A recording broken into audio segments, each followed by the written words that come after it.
श्री स्वामी समर्थ. बऱ्याच महिलांना पिठोरी अमावस्येचं व्रत जर करायला जमत नसेल तर ही जी कहाणी आहे, जी तुम्हाला मी आत्ता सांगणार आहे, ती कहाणी जरी ऐकली तरी तुम्हाला या व्रताचं पुण्य मिळणार आहे. चला तर मग वेळ न वाया घालवता आज आपण इथे ही कहाणी ऐकणार आहोत. मी शीतल तुमच्यासोबत गप्पा मारते आपल्या वीर मराठी एक नवी दिशा या यूट्यूब चॅनलवर. आपल्या सगळ्यांचं माझ्या या चॅनलमध्ये खूप खूप स्वागत आहे. चला तर मग सुरू करूया आपल्या कहाणीला, म्हणजे पिठोरीची कहाणी. तर कहाणीची सुरुवात करताना सगळ्यात आधी एक सांगेल की ही कहाणी अगदी मनापासून ऐका, अंतःकरणातून ऐका. कारण की आपल्याला व्रत करायला जमत नसेल तर ही कहाणी जरी ऐकली तरी आपल्याला या व्रताचं पुण्य मिळणार आहे. तर मग सुरू करूया आजच्या कहाणीला. एक गाव होतं आणि त्या गावात तिथे एक ब्राह्मण राहत होता. त्या दिवशी म्हणजे श्रावणातल्या अवसेच्या दिवशी त्याचं श्राद्ध असे, म्हणजे त्याच्या वडिलांचं श्राद्ध होतं. तर त्या दिवशी सकाळपासूनच त्याच्या सुनेचं पोट दुखू लागले. म्हणजे हे असं सलगच होत असे. तर ब्राह्मण जेव्हा जेवायला बसतात तेव्हा त्यावेळेस त्या सुनेचं पोट दुखायचं आणि ती सून बाळंत व्हायची.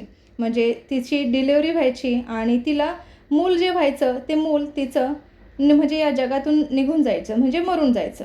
तर असं जेव्हा होत असे तेव्हा जेव्हा ते ब्राह्मण जेवायला बसत असे तर ते ब्राह्मण उपाशीच राहत होते. असं कंटिन्यू म्हणजे सलगच 6 वर्ष त्या सुनेसोबत झालेलं होतं. तर 7व्या वर्षीही असंच झालं. तेव्हा सासरा रागवला की बोलला, मेलेलं पोर तिच्या ओटीत घातलं आणि तिला रानात हकलून दिलं. पुढे जाता जाता ती एका अरण्यात गेली. तिथं तिला एक बाई मिळाली. ती बाई म्हणाली, बाई तू कोणाची आहेस, इथे येण्याचं कारण काय केलंस? बरं, जर जशी तू इथे आलीस तशी तू लवकर जा, नाहीतर माझा नवरा तुला बघेल आणि तुला काहीतरी इजा करेल किंवा तो तुला मारेल. असं म्हणून त्या ब्राह्मणाच्या सुनेला ती बोलली. ब्राह्मणाची सून म्हणाली, तेवढ्याकरता मी इथे आलेली नाही.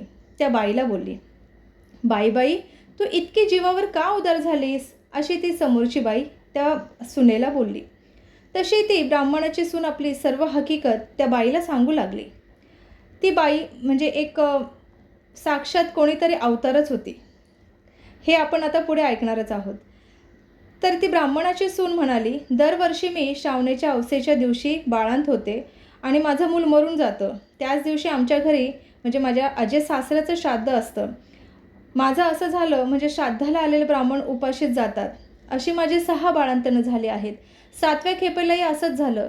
ते माझ्या सासऱ्यांना ते पाहवलं नाही आणि त्यांना खूप राग आला आणि ते म्हणाले, माझा बाप तुझ्या बाळंतपणामुळे 7 वर्ष उपाशी राहिला. म्हणजे जे ब्राह्मण येत होते ते उपाशीच जात असल्यामुळे हे असं घडून आलं. म्हणून तो सासरा त्या सुनेला रागवला. म्हणून तू घरातून चालती हो असं म्हणून ते मेलेलं मूल माझ्या ओटीत घातलं आणि मला हकलून दिलं. असं म्हणून ती रडू लागली. तशी ती बाई, जी जंगलात भेटलेली बाई जी होती, ती बाई तिला बोलू लागली की तू भिवू नकोस किंवा घाबरूही नकोस.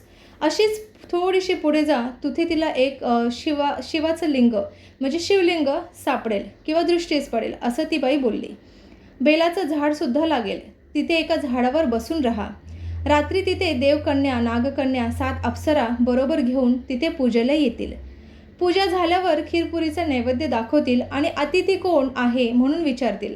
असे विचारल्यावर मी आहे म्हणून म्हण. त्या तुला पाहतील, कोण कोटची म्हणून तुझी चौकशीसुद्धा करतील. तेव्हा तू सगळी हकीकत त्यांना सांग. ब्राह्मणाच्या सुनेने तिथे बरं म्हटलं आणि तिथून उठली व पुढे गेली. तो एक बेलाचं झाड पाहिलं. तिथेच उभी राहिली. इकडे तिकडे पाहू लागली. तो जवळच एक दृष्टीस शिवलिंग सापडले. तशी शेजारच्या झाडावर ती बसून राहिली. इतक्यात रात्र झाली.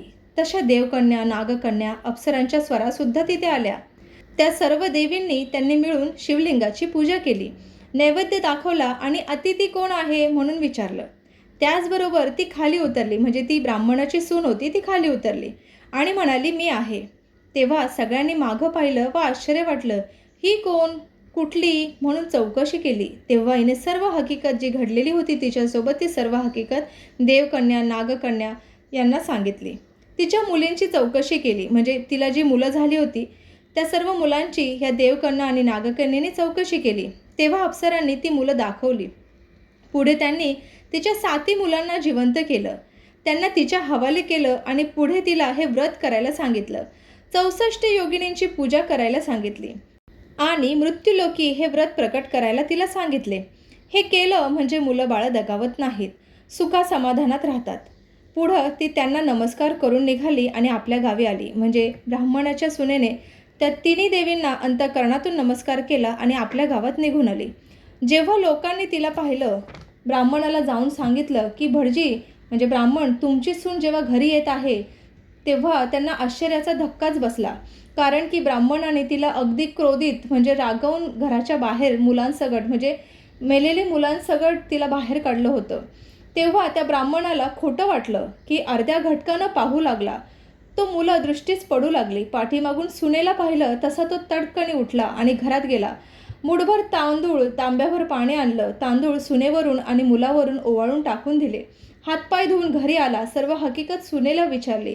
तिनं ती सारी म्हणजे ती जे घटना तिच्यासोबत घडली होती ती सगळी हकीकत तिने ब्राह्मणाला म्हणजे सासऱ्यांना सांगितली. सासऱ्यांना जेव्हा सांगितलं तेव्हा सासऱ्यांना खूपच धक्का बसला आणि सासऱ्याने तिची माफी मागितली आणि सुनबाईला माफ करावं अशी त्याने विनंती केली. त्यामुळे पुढे सर्वांना खूपच आनंद झाला आणि सर्व मुलं बाळं ती सुखाने राहू लागली. ही कहाणी अशी पिठोरी अमावस्येची आहे. तर तुम्हाला ही कहाणी म्हणजे आपण आत्तापर्यंत व्रतं ऐकली होती किंवा उपाय ऐकले होते की या म्हणजे पिठोरी अमावस्येला असं केल्याने तसं होतं किंवा आपल्या मुलांबाळांसाठी हे व्रत अगदी प्रभावी आहे. त्यामुळे तुम्हाला आत्तापर्यंत मी जी कहाणी आत्ता सांगितली आहे त्या कहाणीतून तुम्हाला बऱ्यापैकी समजलं असेल की पिठोरी अमावस्येला हे व्रत का करावं, आपल्या मुलाबाळांसाठी हे व्रत का महत्त्वाचं आहे. त्यामुळे तुम्ही आवर्जून या पिठोरी अमावस्येला उपवास घडा म्हणजे उपवास धरावा आणि त्याचबरोबर हे व्रतसुद्धा करावं. चला तर मग ही कहाणी तुम्हाला कशी वाटली हे कमेंट बॉक्समध्ये मला जरूर कळवा. श्री गुरुदेव दत्त, श्री स्वामी समर्थ महाराज की जय.